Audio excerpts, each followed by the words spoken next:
তারেক জিয়া তো জ্ঞানী মানুষ, বুঝে ফেলেছে, বারবার বলছে আপনারা থামেন, কি আরম্ভ করেছেন। এখন কিন্তু আর অত সহজ না, এদেশে আর কিছু না থাক, ইসলাম কিন্তু থাকবে।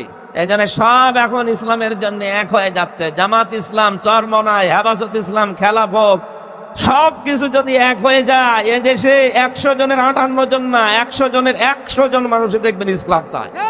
অন্যান্য যারা আছে চিন্তা করবে আর বাইরে থেকে করব কি, আমরা তো আল্লাহর বান্দা, দেখি না আল্লাহ কিভাবে আমাদের চালায়। 54 বছর তো দেখলাম বিভিন্ন জিনিসের চালানো, কিছুই পাইনি। এখন আমরা শুধু দেখতে চাচ্ছি আল্লাহর কোরআন দিয়ে চললে কেমন লাগে। হিন্দু পর্যন্ত বলছে, গতকালকে রিপোর্ট, এক হিন্দু পুরোহিত ঠাকুর বরিশালে, সে জানিয়েছে যে ইসলাম যদি দেশে আসে আমরা সবচাইতে বেশি নিরাপদে থাকবো। কয়েকদিন আগে গাইবান্ধার এক হিন্দু ঠাকুরে কথা বলেছিল যে ইসলাম যদি দেশে আসে আমরা মায়ের কোলে থাকবো, কারণ পিরোজপুরের রিপোর্ট তারা পেয়েছে। আল্লামা সাইদি যতদিন তিনি এমপি ছিলেন, ওই দেশের হিন্দুরা মায়ের কোলে যেভাবে থাকে ওইভাবে ছিল। আমি বাংলাদেশে সবচাইতে বেশি মাহফিল করতাম পিরোজপুরে, বাগেরহাটে, ওই লাইনে। আমি গিয়ে ওই দোকানদারকে জিজ্ঞাসা করতাম হিন্দু দাদার যে কেমন এখন আছেন আর আগে কেমন ছিলেন। বলছে এখন জাহান্নামে আছি, আগে স্বর্গে ছিলাম। ওরা তো জান্নাত জাহান্নাম বিশ্বাস করে না, নরক বিশ্বাস করে। বলছে এখন নরকে আছি, আগে স্বর্গে ছিলাম। মাওলানার যে আচরণ, অত হিন্দু খ্রিস্টান বৌদ্ধ মুসলমান দেখতো না, সব তার কাছে সমান ছিল। সুবহানাল্লাহ বলতে পারেন নাই? হিন্দু পর্যন্ত মাওলানার জন্য, ওনারা নাম ধরে ডাকে না, অসম্মান হবে, এই জন্য মাওলানা বলে সব। হিন্দু দাদা বড় হয়ে গেছে, 95 বছর বয়স, বলছে মাওলানা। আমরা দেখতে পাচ্ছি যেহেতু আল্লাহ আমাদের দেখাবেন, সূরা কসসের 6 নম্বর আয়াতে আপনি পাবেন, অনুমাক্কিনা লাকুম ফিল আরদ, এই জমিনে আমি আল্লাহ শাসন ক্ষমতা এদেরকে দেব, কারণ এরা নির্যাতনের স্টিম রোলার এদের উপরে চলেছে। যদিও এটা মুসা নবীর উপরে নাজিল হওয়া আয়াত, মুসা নবীর সংক্রান্ত নাজিল হওয়া আয়াত, এটা কিন্তু কিয়ামত পর্যন্ত থাকবে। অনুমাক্কিনা লাকুম ফিল আরদ, আমি জমিনে তাদেরকে শাসন ক্ষমতায় বসাবো। কেন বসাবো জানো? অনুরিয়া ফিরাউনা ও হামানা ও জুনুদাহুমা মিনহুম মা কানু ইয়াহজারুন, আমি ফেরাউন, হামান আর তার সৈন্য বাহিনীকে দেখাতে চাই, যাদেরকে তারা বেশি ভয় পেত তাদেরকে আমি জমিনে ক্ষমতা দিয়ে ওদেরকে দেখাবো। 53 বছরে একটা দলকে তারা সবচেয়ে বেশি ভয় পেত, এই জালেমরা। কথা বলেন না কেন? আল্লাহ যেন এখন হাতে করে তাদেরকে জমিনের শাসন ক্ষমতা দিয়ে দেখাতে চাচ্ছেন। আর কোরআনের কথা 100 ভাগ সত্য হবে, আল্লাহ দেখাবে। আমরা ওই দেখার আশায় আছি। কথা বলেন। আল্লাহ যেন চর্মচোখে 56,000 বর্গ মাইল তার কালাম দিয়ে চলছে, এটা দেখে মরার তৌফিক দেন। আরো জোরে বলেন আমিন। এই জন্য মানুষকে সম্মান দিয়া শিখতে হবে, যেহেতু সম্মানিত জাত আমরা, সম্মানিত সৃষ্টি আমরা। দরুদ আর সালাম পাঠ করে কোরআনে কারীম থেকে তেলাওয়াতকৃত আয়াতের উপরে মেসেজ করে কথা বলবো। তাফসীরুল কোরআন মাহফিল লিখে দিয়েছেন আপনারা। অসুস্থ অবস্থায় আছে, আমি এখনো আসার সময় বড়ি খেয়ে আসলাম, গা ঘামতেছে এই কারণে, 2-3 দিন জ্বর তো। সূরা বাকারা থেকে 200 এবং 201 এই 2টা আয়াত পড়েছি, সামনে রাখবো। কোরআন আর হাদিস দিয়ে বাস্তবতার সাথে মিলিয়ে আমরা এই আয়াত থেকে তাফসীর আকারে কথা শুনতে চাই। আছেন তো আপনারা? আছেন না? জবান খুলে তেলাওয়াত করেন, আউযু বিল্লাহি মিনাশ শাইতানির রাজিম। এই বসেন বসেন। বিসমিল্লাহির রহমানির রহিম। ফামিনান নাসি মান ইয়াকুলু রব্বানা আতিনা ফিদ দুনিয়া ওয়া মা লাহু ফিল আখিরাতি মিন খালাক। রব্বুল আলামিন বলেন, মানুষের ভেতরে অনেক মানুষ এমন আছে, তারা এই কথা বলে, হে আমাদের রব, আমাদেরকে দুনিয়া দিয়ে দাও। কি দাও? দুনিয়ায় আমাদেরকে দিয়ে দাও। আমা লাহু ফিল আখিরাতি মিন খালাক, এদের জন্য আখিরাত বলতে আর কিছু নেই, কোনো অংশ আমি আর বাকি রাখি না। এই জন্য আমরা শুধু দুনিয়া না, আমাদের কথা কেমন হবে আল্লাহ পরের আয়াতে দিয়েছেন, আমিনহুম মাইয়াকুলু রব্বানা আতিনা ফিদ দুনিয়া হাসানা। মানুষের ভেতরে এমন মানুষ আছে, তারা এই কথা বলে, হে আমাদের রব, দুনিয়ায় হাসানা দাও, কল্যাণ দাও, স্বস্তি দাও, শান্তি দাও, নিরাপত্তা দাও। অফিল আখিরাতি হাসানা, আখিরাতে কল্যাণ, শান্তি, স্বস্তি, নিরাপত্তা দিও। ওয়াকিনা আযাবান নার, জাহান্নামের আগুন থেকে আমাদেরকে বাঁচাও। তাহলে এখান থেকে 2টা বিষয় আমরা পেয়েছি। 1 নম্বরে যারা দুনিয়া চায়, আল্লাহ তাদেরকে যতটুকু আছে ভাগ্যে ওইটা দিয়ে দেয়, কিন্তু আখেরাতে তাদের কোনো অংশ আল্লাহর বাকি রাখে না। আমরা কি দুনিয়াদার? আরো আসতে বলেন। নবীজি আয়াতের ব্যাখ্যায় জানিয়েছেন, তোমরা দুনিয়ার সন্তান হও না, তোমরা আখেরাতের সন্তান হও। পৃথিবী কিন্তু কারো জন্য আপন না। এই দুনিয়াকে আপনি যত আপন করতে চাবেন, দুনিয়া আপনার জীবনও আপন হবে না। বিশ্বনবী উদাহরণ দিতে গিয়ে জানিয়েছেন, একটা লোক নদীর পানিতে, সমুদ্রের পানিতে নেমেছে। পানিতে নামার পরে দুই হাত দিয়ে পানি বেশ শক্ত করে মজবুত করে খামচা দিয়ে পানি ধরিছে। ও যখন হাত তুলবে, নবীজি বলেন, দেখো তো ওর হাতের ভেতরে আর এক ফোঁটা পানি বাকি আছে কিনা। হাতের আঙ্গুলের কর দিয়ে, ফাঁকা জায়গা দিয়ে সব পানিগুলো খেয়ানত করে বেরিয়ে যাবে। পৃথিবী ঠিক এইরকম, যত আঁকড়িয়ে ধরবেন মজবুত ভাবে, আস্তে আস্তে সব হারিয়ে ফেলবেন। এ দুনিয়াকে আপনি যত আপন করতে চান, পৃথিবী কিন্তু অত আপন আপনাকে মনে করে না। পৃথিবী থেকে এখনই যদি মাওলানা শফিকুল ইসলাম বিদায় নেয়, এ দুনিয়ার কোনো কিছু আসে যায় না। ঠিক দুনিয়া চলবে, ওনার ওই জায়গায় আর একজন এসে বসবে। কথা বলেন না কেন? এজন্য পৃথিবী আমাদের কারো জন্য আপন না। আমাদের আপন একটা জায়গা আছে, বিশাল জীবন পড়ে আছে আমাদের হাতায়। বলে দুনিয়া কিছু দরকার নেই, তা না। দুনিয়াতে যতটুকু লাগবে আপনি ওই পরিমাণে নিয়ে সন্তুষ্ট থাকবেন। কেউ যদি দুনিয়ার এই পরিমিত বিষয়গুলো পরিমিত ভাবে ব্যবহার করে যেতে পারে, মহান আল্লাহ তার জন্য 3টা পুরস্কারের ব্যবস্থা করেছেন। দুনিয়া লাগবে না তা না, লাগবে, কিন্তু যতটুকু দরকার ততটুকু। আমার জামার হাতাটা তাকান, যতটুকু আছে ঠিক আছে না? কথা বলে না কেন? এখন যদি এটা আমি এই পর্যন্ত দেই, মানুষ আমারে বলবে পাগল। এটা যদি আবার এই পর্যন্ত দেই, মানুষ বলবে পাগল। কিন্তু এটা যতটুকু আছে এইটা ঠিক আছে।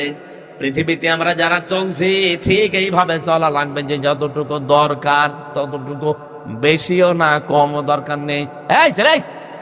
পৃথিবীর এই জমিনটা যেহেতু এইরকম, আপনি যদি পরিমিত ভাবে ব্যবহার করতে পারেন, সূরা আলে ইমরানের 14 নম্বর আয়াতে দলিলটা পাবেন। আল্লাহ কয়েকটা জিনিসের নাম দিয়ে বলেছেন, এগুলো মানুষের কাছে আকর্ষণীয়।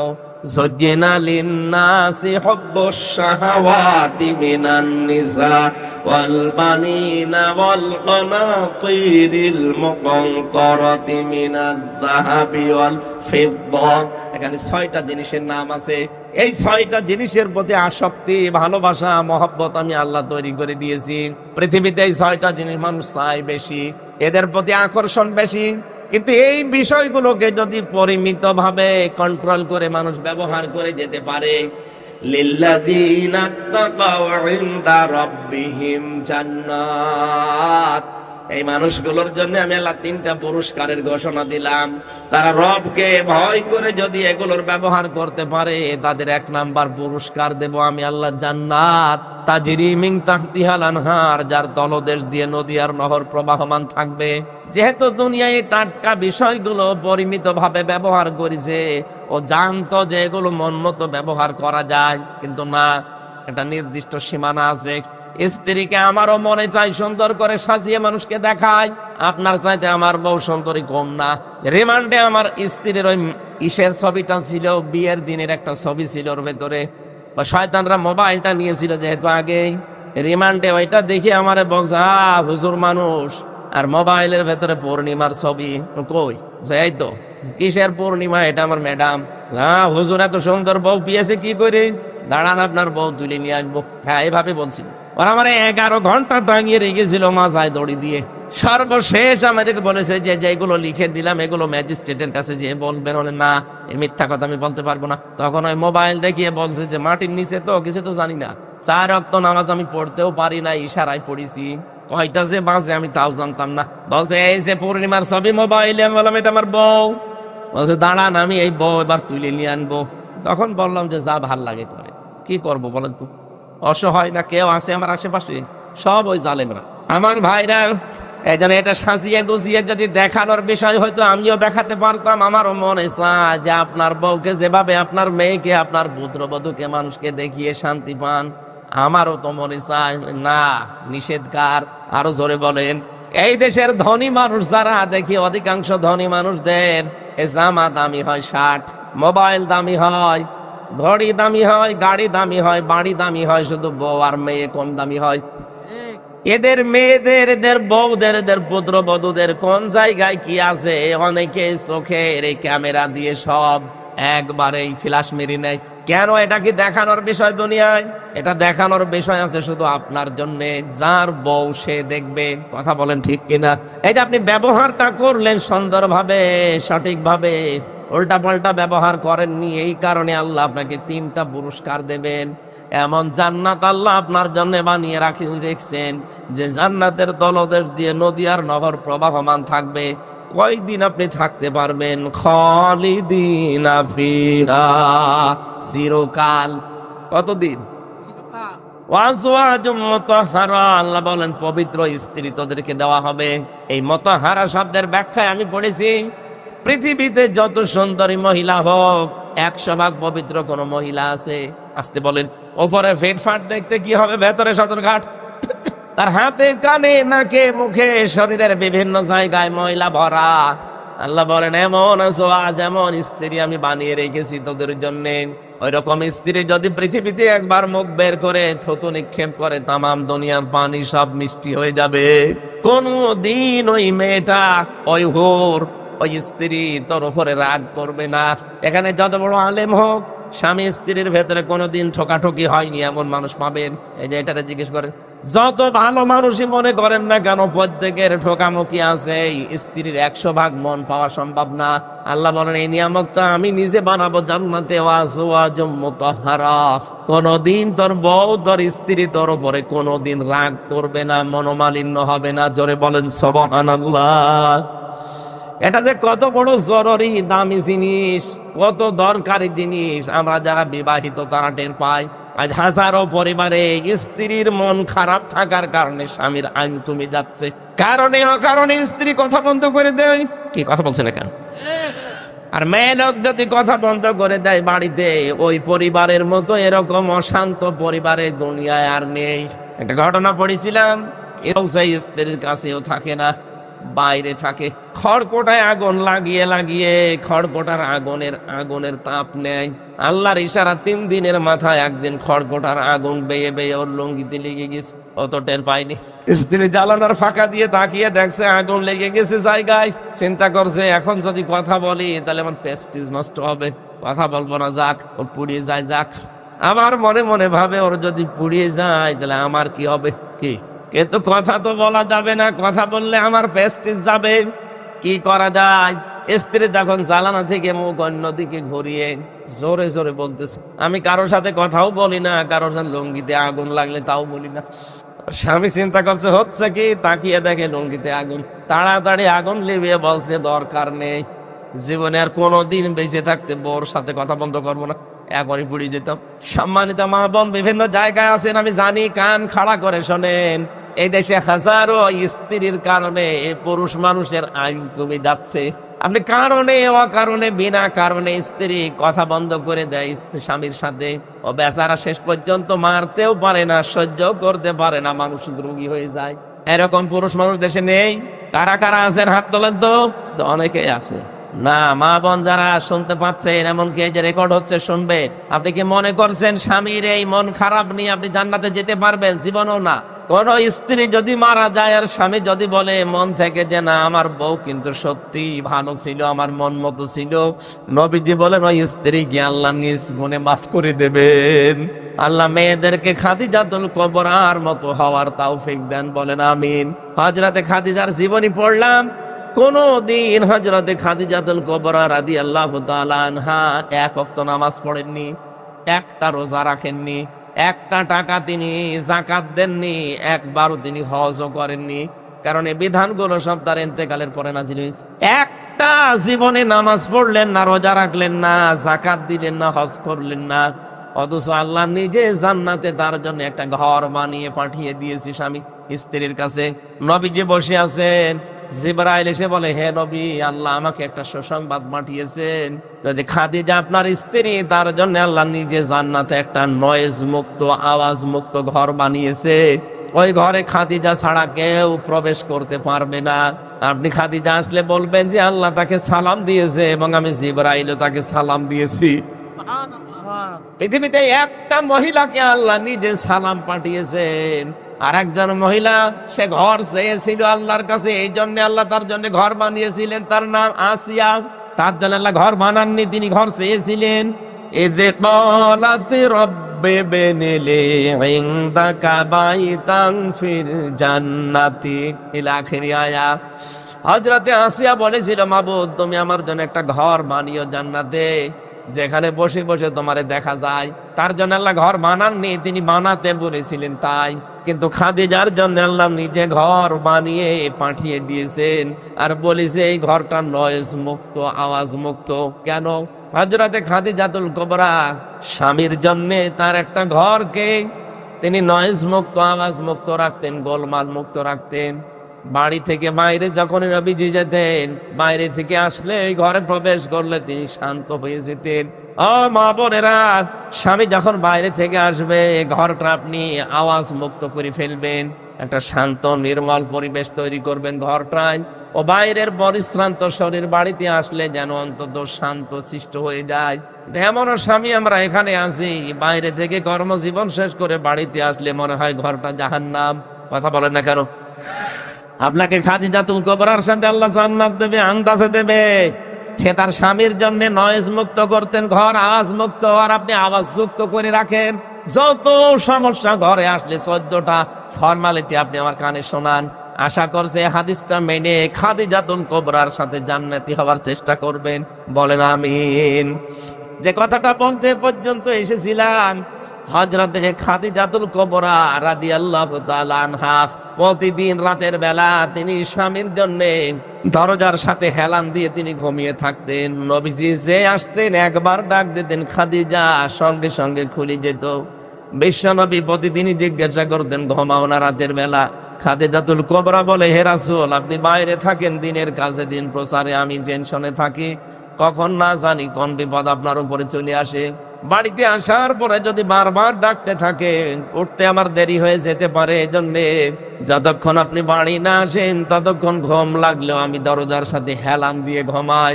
আল্লাহ এই কাজটা এত বেশি পছন্দ করেছেন স্বামীর পেছনে এই শ্রম দেওয়ার জন্য, যে জান্নাতে আল্লাহ ঘর বানিয়ে তার সুসংবাদ দুনিয়ায় পাঠিয়ে দিয়েছে। বলেন সুবহানাল্লাহ।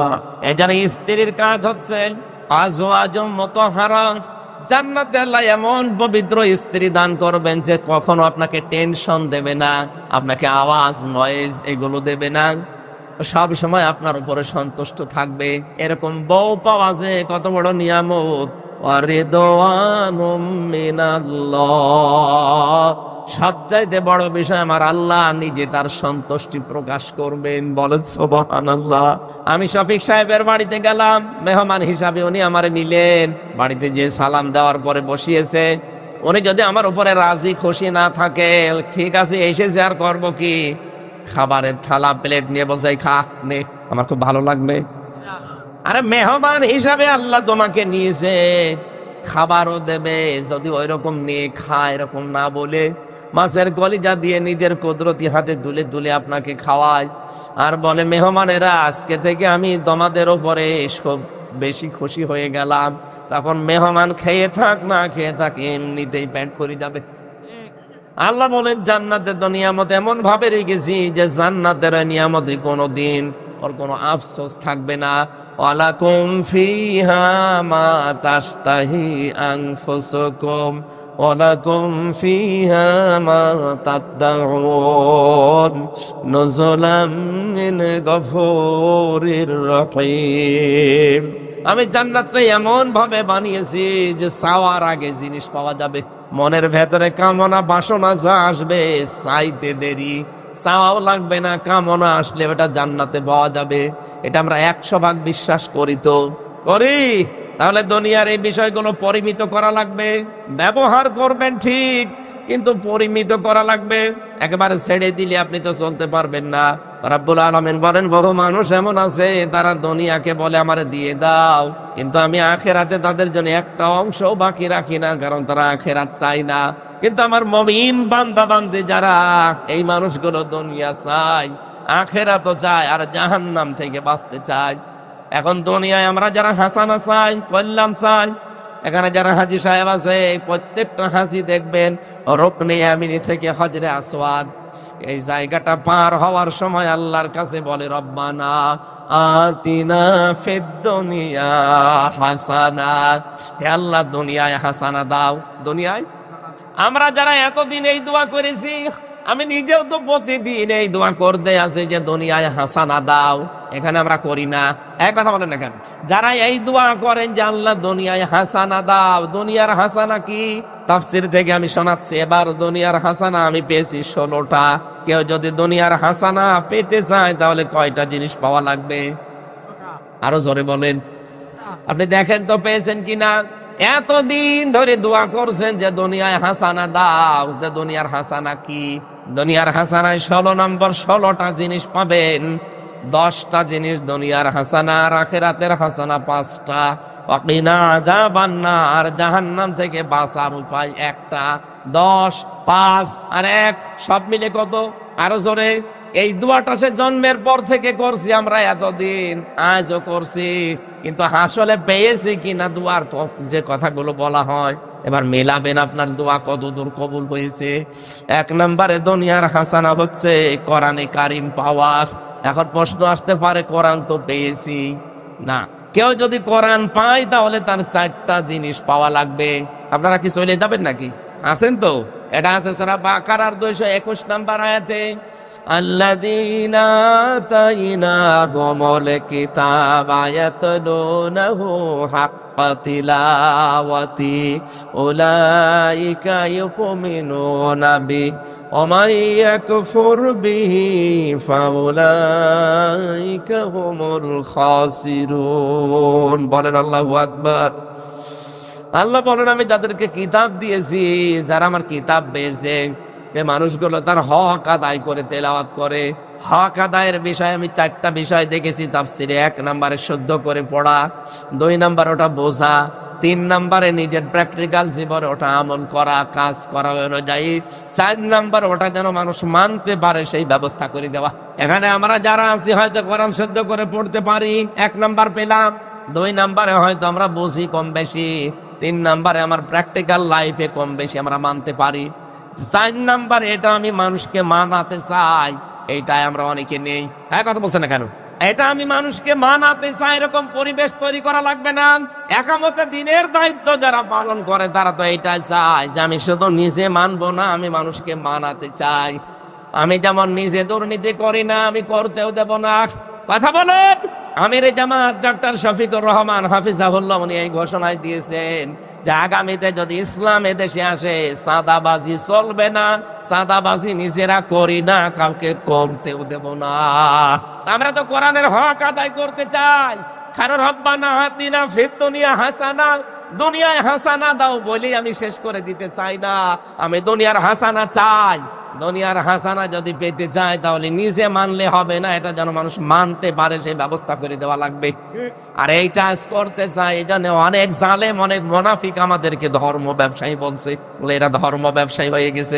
কোরআনের রাজনীতি নাকি তারা খুঁজে পায় না, অথচ আপনি যারা আলেম আছে জিজ্ঞাসা করেন 918 জায়গায় রাজনীতি কোরআন দিয়ে করা লাগবে। আমি নিজে পেয়েছি, যারা আরো বড় বড় আলেম আছে তারা আরো বেশি পাবে হয়তো। আমি নিজে 903 জায়গায় পেয়েছিলাম, পরবর্তীতে আরো খোঁজ করে দেখি 918 জায়গায় আছে। যেই লোকটাই ফতোয়া দিল যে কোরআনের রাজনীতি নেই, ওই লোকটারে আমি মনে হয় সূরা ফাতিহা শুদ্ধ করে পড়তে পারবে না। দুনিয়ার হাসানা পেতে হলে অবশ্যই আপনাকে 4টা জিনিস মাস্ট বি পাওয়া লাগবে। শুদ্ধ করে পড়বেন। 2 নম্বরে নিজে বুঝবেন কয়জন শুদ্ধ করে পড়তে পারে, এখানে কয়জন বোঝে, নিজে কয়জন ব্যক্তিগত জীবন থেকে আন্তর্জাতিক জীবন মানতে পারে কয়জন। 4 নাম্বারটা তো আরো কঠিন, যেটা আমি মানুষকে মানাতে চাই, সেই পরিবেশ তৈরি করে দিতে চাই। এমন পরিবেশ তৈরি করব শিক্ষা ব্যবস্থায়, চিকিৎসা ব্যবস্থায়, যে আন্দাজে ঔষধ লিখবে না ডাক্তারেরা। অনেকে বিভিন্ন জায়গা আর হাদিয়া তৌফা পেয়ে এমন এমন ঔষধ লেখে, ঔষধে কাজ তো হয় না, রোগ আরো বাড়ে। এটা এমনি না, কারণ ওই যে ঔষধ কোম্পানির লোক এসে ওরে আগেই বিভিন্ন জিনিস হাদিয়া তৌফা দিয়ে গেছে, বলে যে স্যার এই ঔষধটা লিখবেন, ও কাজ হয় হোক না হয় না হোক, আগে থেকে তো গাড়ি পেয়ে গেছে। এরকম ডাক্তার দেশে নেই? তোকে বলে না কেন?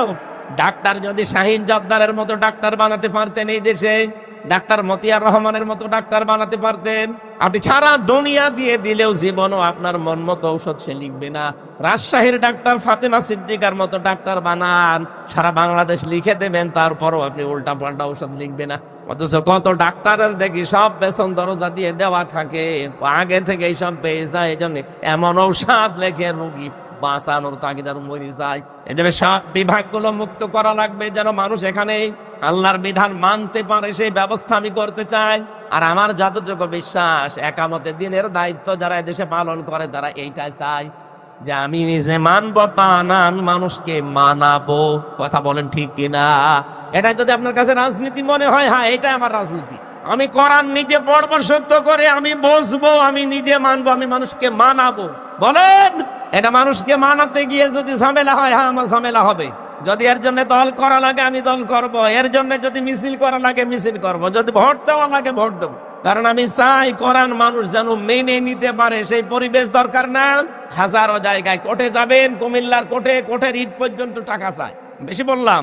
কোর্টের ইট না, কোর্টের ম্যাজিস্ট্রেট পর্যন্ত টাকা চাইতে পারবে না। এরকম কোর্টও পৃথিবীতে নবীজি বানিয়েছিলেন, সেই রকম কোর্ট তো আমরাও বানাতে চাই। রব্বুল আলামিন বলেন যারা দুনিয়ার হাসানা চাও, এইটা এখানে বসেন। 2 নম্বরে কোরআনের হেদায়েত আপনাকে পাওয়া লাগবে। 3 নম্বরে পরিশ্রম করতে পারা, এটা দুনিয়ার হাসানা। আজ আমরা বসে খেতে চাই না, শ্রম দেওয়া লাগবে। লাকাদ খালাকনাল ইনসানা ফি কাবাদ, অবশ্যই আমি আল্লাহ মানুষকে বানিয়েছি কঠোর পরিশ্রমের পর পরিশ্রম দিয়ে। আপনার বাবার স্ফলিঙ্গ দিয়ে যখন এই দ্রুত গতিতে বীর্যটা বের হয়ে যায়, বিজ্ঞান এখন কম্পিউটারে দেখতে পাচ্ছে 1 ফোঁটা নাপাক পানির ভেতরে 40,000 আমির হামজা তৈরি হওয়ার ক্ষমতা আছে ওই 1 ফোঁটা নাপাক পানির ভেতরে। ফালিয়ানজুরিল ইনসানু মিম্মা খলিকা মিম্মা দাফিক ইয়াখরুজু মিন বাইনিস সুলবি ওয়াত তারাইব। এই 1 ফোঁটা নাপাক পানি যখন বাবার স্ফলিঙ্গ দিয়ে মায়ের রেহেমের ভেতরে পড়তে থাকে, এই জরায়ু থেকে এই দেওয়াল ধাক্কা দিতে দিতে যায় একেবারে যেই ফিকরারিম মাকিং যেটা আছে, ওখানে যাওয়ার আগে অনেকে হয়তো পড়ে যায় দেওয়ালের সাথে ধাক্কা লেগে। আল্লাহ বলেন আমি তোকে এই যে কঠোর পরিশ্রম দিয়ে এখান থেকে নিয়ে একেবারে জায়গা মতো পৌঁছিয়ে দিলাম। কতগুলো তো পড়ে গেছে, আসতে পারে না পর্যন্ত। এই পৃথিবীতে একজন মহিলার কেবল 13টা সংখ্যান ওই জায়গায় পৌঁছিয়েছিল। ক্যালিফোর্নিয়ার এক মহিলার 13টা বাচ্চা হয়েছে, কারো 2টা 3টা 5টা 7টা পর্যন্ত হয়।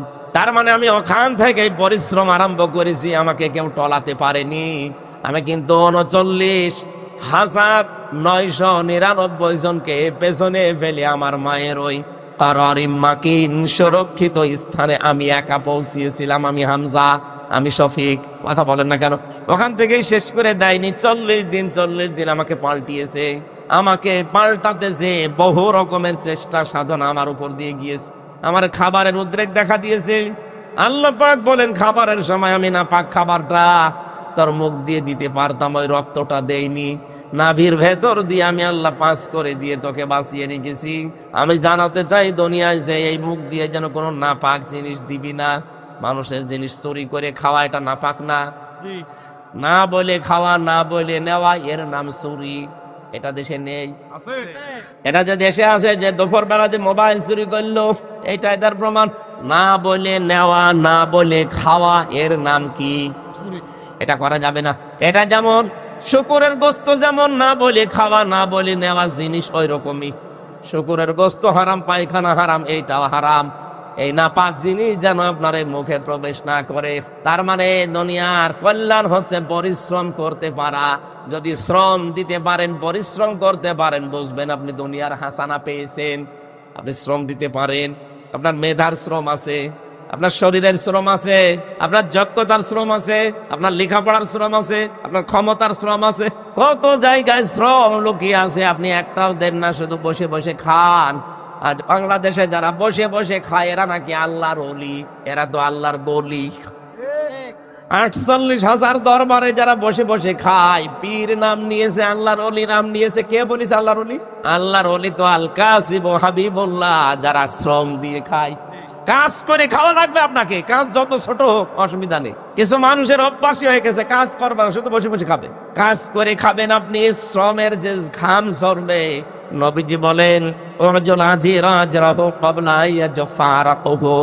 শ্রমিকের ঘাম শুকিয়ে যাওয়ার আগে তার টাকাটা হাতে ধরিয়ে দাও। এত মর্যাদা, এত মূল্য শ্রমিকের। এই জন্য আমরা শ্রম যদি দিতে পারি, আপনি বুঝবেন আপনি আল্লাহর হাসানা দুনিয়ায় পেয়েছেন। 4 নম্বরে দুনিয়ার নিরাপত্তা পাওয়া। পেয়েছি আমরা নিরাপত্তা। অমাং দাখলাহু কানা আমিনা। রাব্বুল আলামিন বলেন যারা কাবার চত্বরে প্রবেশ করে তাদেরকে নিরাপত্তা দেন কে? এখানে শিক্ষা আছে। এদিকে তাকান, কাবার এই চত্বরটায় বিধান চলে আমার আল্লাহর। এখানে কোনো শিরিক কথা বলে না কেন? শিরিক নেই এখানে। এই জন্য আমার আল্লাহ জায়গাটা নিরাপত্তা দিয়েছেন। আমার বাংলাদেশ কি কাবা শরীফ? বলেন বলেন। এইটাকে যদি আমরা এখন নিরাপত্তা দিতে চাই, মাস্ট বি এই জায়গাটাও শিরিক মুক্ত করা লাগবে। সুতরাং 56,000 বর্গ মাইল যদি আমরা শিরিক মুক্ত করতে পারি, এই দেশটাও আমার আল্লাহ নিরাপত্তা দিয়ে দেবেন। সূরা আনআম 7 নম্বর পারা 17 নম্বর পৃষ্ঠার 1ম নম্বর লাইনের 82 নম্বর আয়াতের প্রথম অংশ এটা পাবেন। আল্লাযীনা আমানু ওয়া লাম ইয়ালবিসু ঈমানাহুম বিযুলমিন উলাইকা লাহুমুল আমনু ওয়া হুম মুহতাদুন। রাব্বুল আলামিন বলেন যারা ঈমান আনে, ঈমানের সাথে এখানে জুলুম মানে শিরিক, তাফসিরে আছে জুলমিন আই শিরকিন, যারা নিজেদের ঈমানের সাথে শিরিক মিশ্রণ করবে না। শিরিক এখন কাকে বলে এটা আপনাকে আগে জানা লাগবে। আল্লাহ যেটা পারে ওইটা অন্য কেউ পারে, এই কথা বিশ্বাস করার নাম শিরিক। আর আসতে বলেন বলেন তাই দুনিয়া চালাতে পারে কে? আরো জোরে, আলা লাহুল খালকু ওয়াল আমরু। দুনিয়া বানিয়েছেন যিনি, হুকুমও চলবে। আরো আসতে বলেন। এটা সূরা আরাফের 54 নম্বর আয়াতের মাঝের অংশে আছে, আলা লাহুল খালকু ওয়াল আমর। দুনিয়া বানিয়েছি আমি, এখানে বিধান চলবে কার? সুতরাং আল্লাহর এই জমিনে আল্লাহর আইন বাদ দিয়ে যারা অন্য আইন এখানে দাঁড় করাতে যান, তারা শিরিক করছেন। আর শিরিক করলে সেই লোকটা মুশরিক। কথা বলছে না কেন? এর চাইতে আর ভেঙে ভেঙে কি বলা যায়? এরপরও অনেকে বলে হুজুর আমি বুঝি না। এদিকে আসেন, কানের নিচে 2টা থাপ্পড় দিয়ে বোঝাচ্ছি আপনারে। আল্লাহর আইন বাদ দিয়ে অন্য আইন যারা দুনিয়ায় কায়েম করতে চাচ্ছেন, তারা শিরিক করছেন। কারণ আল্লাহ যেটা পারে ওইটা অন্য কেউ। বলেন বলেন। আমি আর নিচে নামলাম না, এরপরও যদি কেউ না বোঝার ভান করে থাকেন, আপনার কপালের হেদায়েত নেই। সুতরাং দুনিয়ার নিরাপত্তা পাওয়ার একটাই পদ্ধতি আছে, শিরিক মুক্ত তৈরি করা লাগবে পৃথিবী। কাবা শরীফ যেমন শিরিক মুক্ত, এই জন্য আল্লাহ শান্তি স্বস্তি নিরাপত্তা দিয়ে দিয়েছেন। কাবার বাইরে যাবেন, সেখানে চিন্তায় আছে, মারামারি আছে, গালাগালি আছে, কিন্তু কাবার ভেতরে কোনো মারামারি পুরাটা নিরাপত্তায় আল্লাহ ঢেকে দিয়েছেন। দুনিয়ার হাসানা চায়, হাসানা চায়, হাসানা চায়, আন্দাজে হাসানা দেবে। দুনিয়াকে শিরিক মুক্ত করো। আর শিরিক আরো কি করে হয় সেই কাজ করেন। কত মানুষ এই দেশে আমরা বলতে শুনি ক্ষমতার উৎস জনগণ, এটা শিরিক। ক্ষমতার উৎস কে? আরো জোরে বলেন কে? আমার এর চাইতে আর ভেঙে বোঝানোর কায়দা নেই। আপনি এখন না বুঝলে বাড়ি চলে যান। যা 5 নম্বরে শান্তি সুখ পাওয়া। শান্তি আমি পেয়েছি 3টা, সুখ পেয়েছি 4টা, সব মিলে 7টা। শান্তির আরবি হচ্ছে রাহাতুন, শান্তির আরবি হচ্ছে ইসলাম, সিলমন, সালমন। আর সুখের আরবি হচ্ছে রাহাতুন। সুখ 3 প্রকার হয়, শান্তি 4 প্রকার হয়। এত কথা আল্লাহ কোরআনের এই আয়াতের ভেতরে লুকিয়ে রেখেছে। আমরা মনে করি রব্বানা আতিনা ফিদ দুনিয়া হাসানা, একটা দোয়া, কিন্তু সব এর ভেতরে আমার আল্লাহ দিয়েছেন। আমি তো এই দোয়াটা নিয়ে বিশ্লেষণ করে দেখেছি, দুনিয়া আখিরাতে যা আছে সব এই দোয়ার ভেতরে আছে। এই দোয়াটা যদি কেউ সত্যিই পেয়ে যায়, সে দুনিয়া আখিরাত সব পেয়ে গেছে। বলেন সুবহানাল্লাহ। 6 নম্বরে পেয়েছি সুস্থতা, এটা দুনিয়ার হাসানা। এরপরে ভালো যানবাহন পাওয়া, এটা দুনিয়ার হাসানা। এরপরে হালাল কর্মজীবন, এটা যদি আপনি পেয়ে যান, এটা দুনিয়ার হাসানা। উত্তম বাসস্থান যদি পেয়ে যান, এটা দুনিয়ার হাসানা। কোরআনের সমাজ দুনিয়ায় পেয়ে যাওয়া দুনিয়ার হাসানা। এরপরে সন্তান যেন ভালো হয়, এটা দুনিয়ার হাসানা। এরপরে স্ত্রী যেন ভালো হয়, দুনিয়ার হাসানা। ধৈর্য যেন সব কাজে ধরা যায়, এটা দুনিয়ার হাসানা। এই 10টা বিষয় আমি তাফসীর থেকে পেয়েছি হাক্কানিতে, যে দুনিয়ার হাসানা যদি কেউ পেতে চায় এই 10টা বিষয় তাকে পাওয়া লাগবে। এখন আপনি বলেন এই 10টা আপনি পেয়েছেন কিনা? রব্বুল আলামিন বলেন অফিল আখিরাতি হাসানা, আখিরাতের হাসানা 5টা। মরণ যেন ভালো হয়। ভালো মরণ ওইটা যেটা গলায় দড়ি দিয়ে হয়, বিষ খেয়ে হয়। কোনটা? শহীদের মরণ, শাহাদাতের মরণ যেটা, এটা দুনিয়ার হাসানা, আখিরাতের হাসানা। কবর যেন ভালো হয়, ভালো কবর ওইটা যেন পাকা করা হয়, যেটা যেটা মোজাইক পাথর দেওয়া হয়। হযরত উসমানের মতো মানুষ পড়ে আছে, মাথার কাছে একটা পাথর দেওয়া মাত্র। আর বাংলাদেশে গরু ছাগল মরে যায়, কবর 2 তলা হয়। কে বলেছে আপনাকে কবর পাকা করা লাগবে? বঙ্গবন্ধুরে কবর পাকা করতে এর আশপাশে কত টাকা খরচ হয়েছে। জিয়াউর রহমানের কবর পাকা করতে কেন করা লাগবে? মাওলানা মতিয়ার রহমান নিজামী পড়ি নেই, মাওলানা দেলাওয়ার হোসেন সাইদি পড়ি নেই। কেন আপনার কবর এত সুন্দর করে পাকা করে মোজাইক পাথর দিয়ে এত বিউটিফাই করা লাগবে? দুনিয়ায় যদি কবর ভালো কবর ওইটা হতো যেটা পাকা কবর, তাহলে রাসূলুল্লাহর কবর কি করতো আপনি টের পাচ্ছেন? খালি তার লাশটা চুরি করার জন্য খ্রিস্টানরা ইহুদিরা চেষ্টা করেছিল। এই জন্য বাদশাহ নুরউদ্দিন জঙ্গি রহমতুল্লাহ আলাইহি সীসা গলা প্রাচীর দিয়ে, একেবারে সীসা গলা প্রাচীর দিয়ে পাতাল পর্যন্ত ওটা কবরটাকে সংরক্ষণ করে দিয়েছে, কেউ যেন আর ভাঙতে না পারে। কিন্তু সাহাবীদের যতগুলো কবর আমি দেখেছি, হযরতে ফাতেমা, হযরতে ওসমান পড়ে আছে। এত বড় বড় জান্নাতি সাহাবী, কবর পাকা করা দূরের কথা, একটা মাত্র পাথর দেওয়া, বোঝাও যাচ্ছে না এটা কবর কিনা। এজন্য ভালো কবর ওইটা, সেই কবর বোঝা যায় না। আল্লামা সাইদির কবরে যান, দেখেন পড়ে আছে একটা সাধারণ ভাবে। আখিরাতের হাসানা আপনি পাচ্ছেন না, এজন্য ওসিয়ত করে যাবেন যে আমার কবরের জন্য 10 লাখ টাকা বাজেট করার কোনো দরকার নেই, ওই টাকাগুলো গরিব মানুষের সংসার চালাতে দিয়ে দিও। 3 নম্বরে হাসর যেন ভালো হয়। ভালো হাসর হবে হামানের সাথে, কারুনের সাথে। ভালো হাসর হওয়ার জন্য ভালো মানুষ লাগবে। আলমার ও মামান আহাব্বা, যার সাথে আপনার মহব্বত ছিল, কিয়ামতে আল্লাহ তার সাথে হাসর করাবে। মাওলানা শফিক সাহেবের সাথে আমার মহব্বত আছে, কিয়ামতের দিন আল্লাহ আমার হাসর করাবে ওনার মতো আলেমের সাথে। আর আপনার সম্পর্ক হচ্ছে বাহার মিয়ার সাথে, আপনার হাসরও হবে বাহারের সাথে। 4 নম্বরে হাউজে কাউসার যেন পাওয়া যায়। হাউজে কাউসার পাবে কারা? ফাসাল্লি লিরাব্বিকা ওয়ানহার, যারা দুনিয়ায় নামাজ আদায় করে আর কোরবানি করে, ত্যাগ তিতিক্ষা সহ্য করে ইসলামের জন্য। 5 নম্বরে নবীর সুপারিশ যেন পাওয়া যায়। নবীর সুপারিশ পাবে কারা? সূরা তাহা 109 নম্বর আয়াতে আছে, ইয়াউমা ইযিল্লা তানফাউশ শাফাআতু ইল্লা মান আযিনা লাহুর রাহমানু ওয়া রাদিয়া লাহু কাওলা। এই 5টা জিনিস যদি আপনি পেয়ে যান দুনিয়ায় মরণের পরে, তাহলে আপনার আখিরাতের হাসানা আপনি পাবেন। ওয়াকিনা আযাবান্নার, জাহান্নাম থেকে আমাদের বাঁচাও। নবীজি বলেন জাহান্নাম থেকে বাঁচার উপায় মাত্র একটা, হাল হাদুল্লুকুম আলা তিজারাতিন তুনজিকুম মিন আযাবিন আলীম। তোমাদেরকে এমন একটা ব্যবসার কথা বলবো যেটা করলে জাহান্নামের আগুনে যাওয়া লাগবে না। আল্লাহ রাসূলের উপর ঈমান আনার পর তাদের বিধানকে জমিনে কায়েমের জন্য জান আর মাল দিয়ে চেষ্টা করে যাওয়া। যালিকুম খায়রুল লাকুম ইন কুনতুম তা'লামুন, এইটাই উত্তম কাজ যদি তোমরা জানো। তাহলে যাহা একটা আছে, জান আর মাল দিয়ে জমিনে আল্লাহর বিধান কায়েমের জন্য চেষ্টা করা লাগবে। কয়টা বিষয় পেলাম আজকের আয়াতে? 16টা। কয়টা? আরো জোরে বলেন। দুনিয়ার হাসানা কয়টা? 10টা। দুনিয়ার হাসানা আরো জোরে। আপনি যে প্রতিদিন মোনাজাত করেন, রব্বানা আতিনা ফিদ দুনিয়া হাসানা, আল্লাহ দুনিয়ার হাসানা দাও, আপনি পেয়েছেন কিনা এবার বলেন। আমি যেগুলো মিলালাম কোরআন দিয়ে, আপনি পেয়েছেন এগুলো?